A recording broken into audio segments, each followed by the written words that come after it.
Hello everybody, my name is Pyro, and today's video we are doing this is my fourth video in my MvM guide series. Please check out my other videos if you haven't yet. As for primaries, you really want to use whatever you're most comfortable with.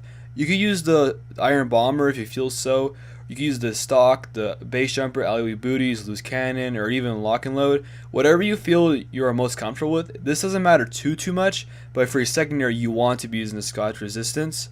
You do not want to use the Quickie Bomb Launcher because it's kind of gimmicky. You could use stock, but the Scotch Resistance is the best one to use because you can put down 14 pipes and you have the ability to detonate them in certain areas.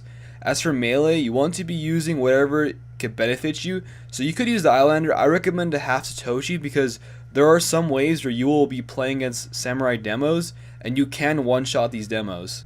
Now for the fun part. On the first wave, make sure if you have your Scotch Resistance to upgrade damage, firing speed, and the reload speed first.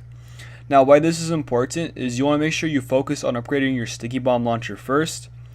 Now before every wave, if you have a medic with the Crit Squeak equipped, make sure to ask them to give you some crits beforehand so your team has a large sticky trap full of crits beforehand. Now why this is important is because especially as Demoman, you're required to take out a lot of giants and do as much damage as possible. And a lot of times if there's enemy medics, it's very easy to take out medics as Demoman as you can lay down a large trap and get rid of all of them at once.